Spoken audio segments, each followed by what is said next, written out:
Good morning, everyone. Brothers, sisters, psychonauts, and seekers of truth. It is Ananka, and welcome to my bazaar. Today, I have a Datura trip report for you. The title of this trip report is Truly the Devil's Weed, and was submitted to Erowid in 2004 by the user Chimpanzee. With all that being said, let our story begin. Ever since I heard of Datura from a friend at school a few years ago, I have always tried to get a hold of some, asking dealers I knew from around town. But I was never successful, as many people I asked didn't even know what it was. So after a while, I gave up hope and continued with the usual, smoking grass every day, occasionally scoring some ketamine or opium to make life a little more interesting. Then last year, I finally got a chance to try the stuff. One of my friends told me he had gone to stay with his grandparents for a week and noticed a plant near their house that looked a lot like Datura. So he went over to it, and sure enough, he saw the small, spiky pods growing near the bottom of the plant. He himself didn't want to try any, because he always feared any sort of hallucinogen because of the risk of a bad trip, but knew I had been wanting to try it for quite some time. So he picked one of the magical pods and wrapped them up in cellophane and brought them back for me. The bastard wouldn't hand them over unless I paid him $20, but I figured it would be well worth it. I couldn't wait to try them. First thing I did was found someone who would be a sitter for me, and that sitter was the most trustworthy friend I know. We'll call him Steve. I asked my mom if he could sleep over, and she said it was fine. So the next day, Steve came over around noon, and I got the seeds out of the pod and counted 37. I heard it only took like 10 or 15, and I wanted to have more so I could trip another time or sell them. So I decided to take 15. T plus 0. Me and Steve went up to my room to take them. We put on some music and sat down in my beanbag chairs. I was feeling confident that things were going to go smoothly, mostly just because Steve was there with me. He was a very responsible person who I felt very safe and secure with. Of course, I had a little butterflies in my stomach because I was taking something new, but it was mostly excitement, a total I can't wait feeling. As Steve and I talked, I decided it was time, and he pulled the sandwich baggie out of my pocket. I got all the seeds in my palm and looked at them. Little teardrop-shaped things, darkish brown, almost black. I thought to myself, here goes nothing, and licked my palm to get all the seeds stuck on my tongue, chewed them up a bit, and swallowed. As they went down, I got this overwhelming feeling of, finally. I have finally taken this crazy Datura, and in time I will be experiencing it. All I could do now is relax, keep the best state of mind I possibly could, and wait for things to kick in. T plus 30 minutes. Went down to the kitchen with Steve to get a drink of water, and then went to the bathroom. No noticeable effects. Steve suggested we play video games while we wait for it to kick in.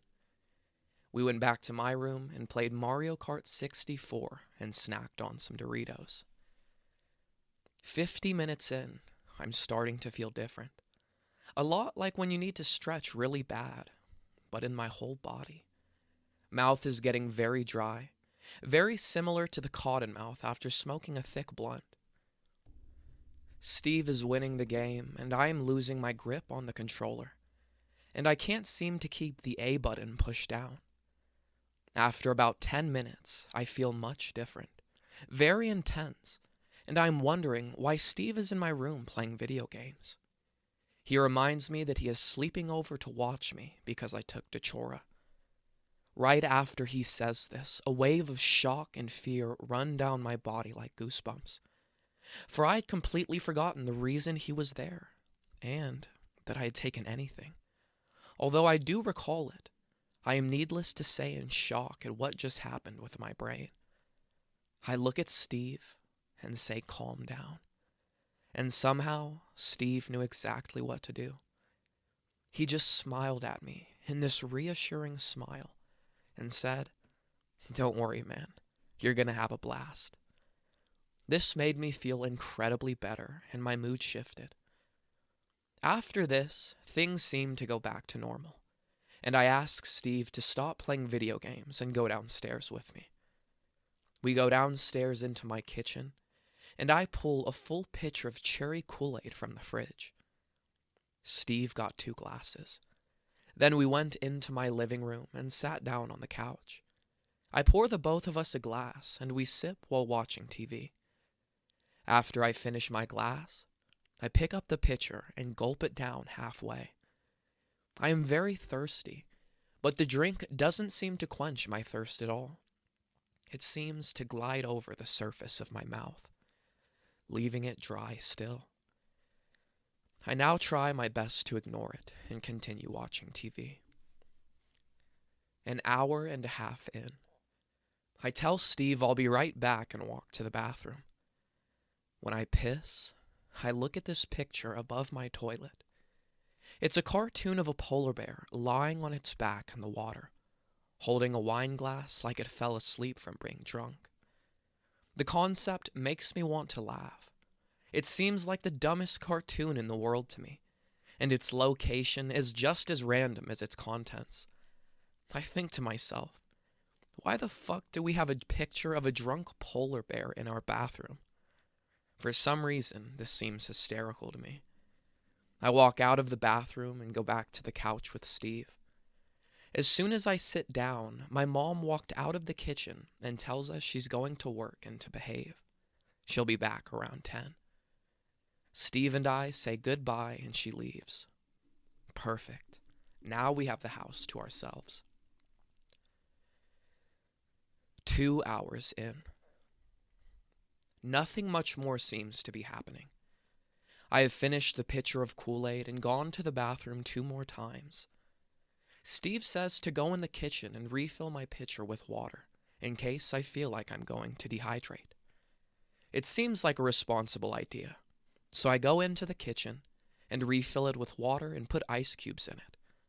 I walk back into my living room to find Steve has left, and the TV has been turned off.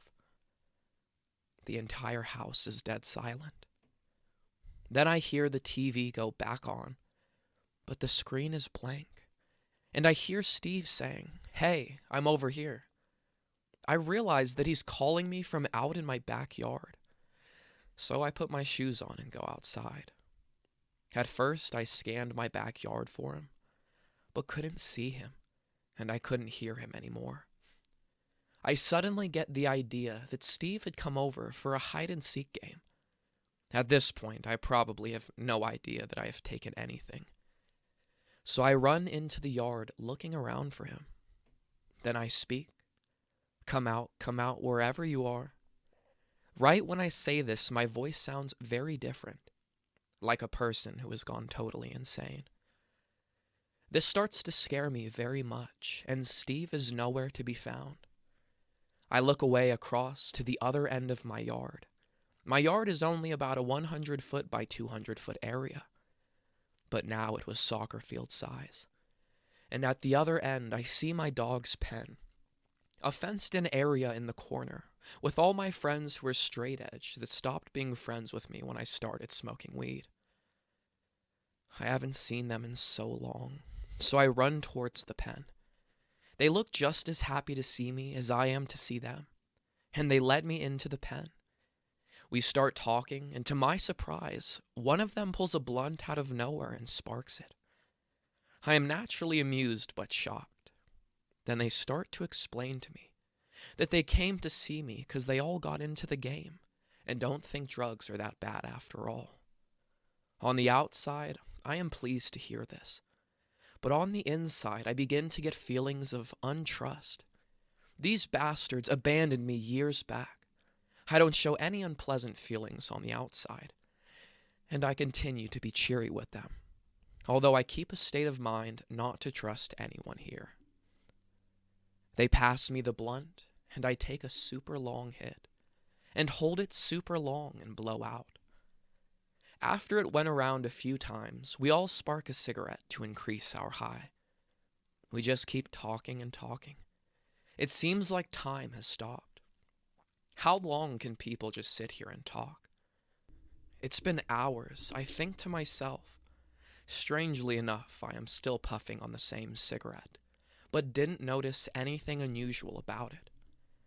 Then I drop my butt, and it falls under the chair I am sitting on. "Aw, shit," I said, and got out of my seat to get it. I look under the chair, but I can't seem to find it. Did any of you see where As I turned around, I notice no one is there, and I am alone in the pen. A sense of anger comes over me, and I get intense feelings of, I shouldn't have trusted them, and how dare they? These feelings are followed by loneliness and then total fear. I need to get out of this pen and go back in the house. I walk back to my house across the long field, and it seems to take even longer to go back than when I had come. Next thing I know, I'm back in my kitchen, lying on the floor very sweaty. Steve is there sitting on the kitchen counter. My focus is very blurred and off, and I feel very confused about why he's there on the counter and I am on the floor. But every few moments, I kind of snap back into reality and know exactly what's going on. Then snap back into delirium and totally forget everything.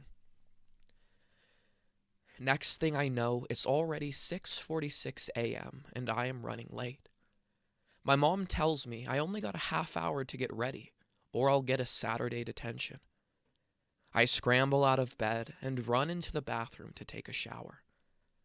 I suddenly realize how much school's gonna suck, because I forgot to do my homework and I have an oral presentation due today. All these thoughts make me panic, and I know there is no way out of it because I already skipped school 3 times this year and got caught, and I can't skip another day or I have to go to court. I get out of the shower and dry off as quickly as I can. Then I run into my bathroom and get dressed and go downstairs to the kitchen. Right then, I noticed something was wrong. The clock said 1 a.m. and the calendar was on July. Nobody was up. My mom was asleep and had been asleep. She didn't wake me up for school. I did not have school in the summer. I wished I was dreaming, and the thoughts in my mind were on the brink of driving me insane. All I remember after this is running back up into my room in a total panic, ready to cry and scream, and if one more weird thing happened, I was going to commit suicide. I woke up in my bed with Steve on the floor watching me. He looked very concerned and asked me if I was okay now, if I was still tripping. I didn't know what to say to him, because right then I could have still been tripping for all I know. It was 5 p.m. the next day. I had a bad headache and couldn't focus on shit, and my whole body was in this dreadfully uncomfortable state. It took me a while to collect my thoughts and figure out I was not tripping anymore, and I had these series of very strange, realistic dreams stuck in my head from when I was asleep. But I can't for the life of me remember what they were now. I forgot them completely about 4 hours after I woke up. From Steve's point of view, in a nutshell, I started acting weird when I had gotten the water from the kitchen. He said that he was trying to talk to me, but I would just have this blank stare like I couldn't see him, and then ran outside into my shed in the backyard and started talking to myself. And after an hour or so, I ran out of the shed with this scared shitless look on my face and fell down and crawled back into the house, into the bathroom, and he said I was trying to drink out of the toilet. He pulled me up and carried me into the kitchen and put me down on the floor and got some ice for me. He said I was talking in my sleep and saying random words in no logical order whatsoever, but I was saying them fluently, like I knew what I was talking about. Before my mom came home, he carried me upstairs and put me to bed, and stayed up to watch me. And he said I was talking out loud and moving around like I was having nightmares. At around midnight, I sprang out of bed and ran into the bathroom and got in the shower for an hour, and then went back into my room and put a shirt on backwards, and some boxers but no pants, and ran downstairs and stood in the kitchen for 10 minutes, just standing there. He said then I freaked out and ran upstairs into my room, and he said he had to push me onto my bed and hold me down until I stopped moving, and eventually fell asleep. Then he did. He woke up around 10 that day, and I slept till 5. To sum it up in one word, insanity. That's what it feels like if you start to snap out of it and realize what's happening. But then you just go back into this state of total confusion, and it's enough to drive anyone crazy. Overall, I am glad I experienced this, just to know what it's like. But this is not for everyone. And I'm not saying the experience was at all pleasant, so I have no motivation to do it again anytime soon. Maybe someday, years from now, just for some crazy fun. But this Datura seems to be something not of this world. The hallucinations were accompanied by delirium and confusion, which made them seem real and like I wasn't really tripping. This stuff truly is the devil's weed.